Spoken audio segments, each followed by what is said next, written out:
vídeo nesse canal. Deixa eu perguntar uma coisa. Se você fosse fazer assim, um inventário das palavras que você fala durante um dia, a soma seria de mais palavras positivas ou de mais palavras negativas? Escreve aqui, já quero saber. E mais, você acha que as palavras, elas têm impacto sobre a nossa vida? Elas têm poder sobre a nossa vida? Coloca aqui embaixo também que eu quero saber a sua opinião. O poder das palavras é falado, não é de hoje, obviamente. A gente tem textos antigos e mesmo a Bíblia falando sobre o impacto das palavras, positivas ou negativas, palavras para a vida ou palavras para a morte, na vida das pessoas, o quanto elas modificam a nossa rota, o nosso caminho, o quanto elas podem nos influenciar para o bem ou para o mal. É claro que, recentemente, com novas pesquisas, com novos estudos, com novos maquinários, a gente sabe com muita precisão o poder e o impacto de uma palavra sobre o nosso cérebro.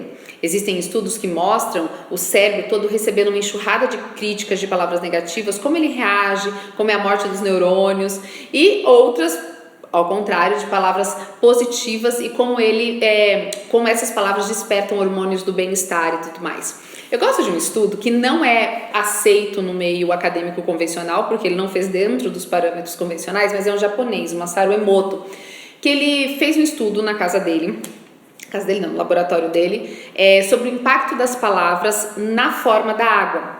Então ele alega como premissa dos estudos dele que cada forma de congelamento, a beleza do congelamento da água tem a ver, né, sua simetria, sua beleza tem a ver com o impacto da palavra, a pressão da palavra que reverbera sobre a água. E ele fez um estudo mostrando que palavras negativas, discursos de ódio, ele bota Hitler lá, ele bota discursos, enfim, xingamentos, e congela a água. E esse congelamento instantâneo ele fotografa. E ele mostra que em águas ou na água onde é despejada uma série de palavras negativas, tons de xingamento, ela congela toda disforme. E nas palavras, eu vou até deixar aqui na tela para você ver, olha que bonitinho esse cristal congelado com palavras positivas, esse aqui com discursos de amor, ouvindo poesia, música clássica. E olha só o efeito desses cristais de água com discursos de ódio, com palavras de xingamento, com músicas dissonantes.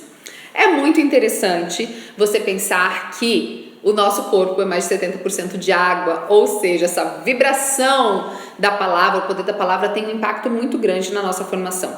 Mas deixando o Masaru Emoto de lado, porque você pode não aceitar o estudo dele, todo documentado, tem um livro inclusive sobre isso, você pode pensar no impacto das palavras sobre a sua vida, tá? Nem vamos falar de você para diante, isso aí a gente fala no final. Mas que tipo de palavra você costumou ouvir enquanto você era criança?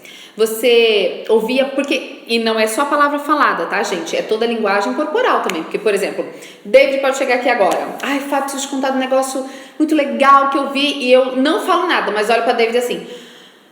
Vai, fala. O que ele recebeu? Ele recebeu rejeição, ele recebeu desprezo, ele teve uma descarga com essa minha linguagem só corporal. Eu só fiz assim, ó, e respirei. Quantas vezes você, quando criança, ia falar alguma coisa ou fazia alguma coisa e você recebia desprezo, você recebia rejeição ou mesmo palavras assim, duras, burro, atrapalhado, você é um M, você é isso, você é aquilo. E que impacto isso teve sobre a sua vida? Escreve aqui que eu quero saber, tá? Por que eu falo isso? Eu sou muito adepta da comunicação não violenta. O que é comunicação não violenta?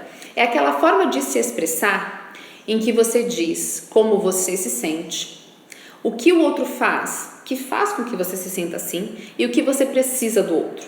É uma comunicação clara, sem agressividade, sem subir o tom de voz.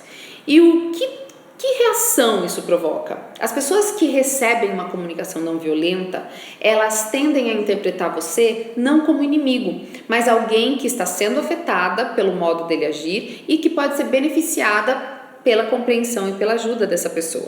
Quando a gente se comunica de forma empática com os outros e a gente não descarrega palavras negativas, a gente não xinga, a gente não levanta o tom de voz, a gente não vira os olhos, a tendência é essa pessoa entender que ela é importante, que ela tem significado, ela não é desprezada e ela tende a colaborar mais com você. Essa é a dinâmica humana.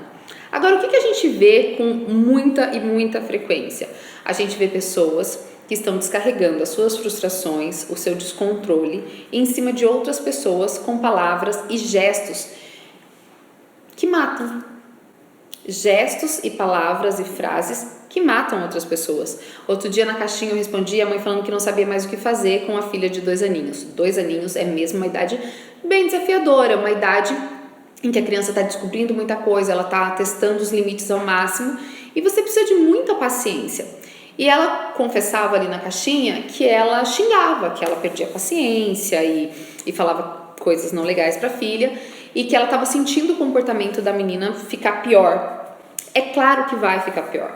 Toda palavra que você lança, principalmente, né, para os filhos menores, porque você é a rainha da vida deles, tudo que você fala é verdadeiro, é grande, é ordem, é lei. Então, se você fala coisas para essa criança, mesmo maiorzinha, que ferem a autoestima dela, que fazem com que ela se desconstrua como ser humano, como um ser importante, isso vai ter um impacto enorme.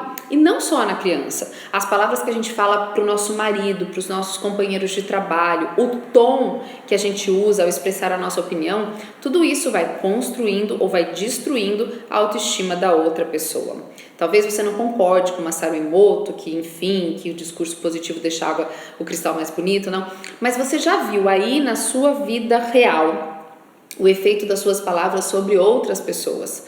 Palavras que trouxeram vida, que fizeram com que a pessoa florescesse e palavras que fizeram com que a pessoa simplesmente murchasse.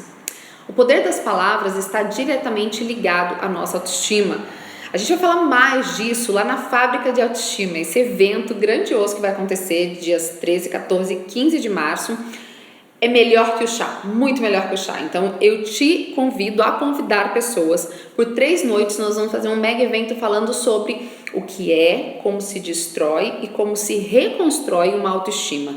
E o tom das palavras, a maneira como a gente emite os sons e as expressões está diretamente ligado ao valor que a pessoa tem. E a maneira como você se protege dessas expressões, que às vezes não estão sob o seu domínio, as coisas que você recebe como comunicação verbal e não verbal, como você se proteger disso para blindar a sua autoestima. Todos nós somos frutos das palavras que nós ouvimos, das palavras que nós lemos a nosso respeito, das palavras que vêm até em forma de silêncio, sabe? Com uma cruzada de braço, com uma revirada de olho, tudo isso vai moldando a nossa autoestima, para melhor ou para pior. Então eu quero convidar você, quero que você convide as suas amigas para a gente estar ao vivo, 13, 14 e 15 de março agora, mês da mulher, pra gente falar sobre a fantástica fábrica de autoestima, porque eu quero ajudar você a reconstruir a sua e cuidar do que a gente fala faz parte disso. Conto com a sua presença. Se inscreve aqui embaixo no link, aqui embaixo na caixa tem um link para você se inscrever, tá bom? Te vejo lá. Beijo.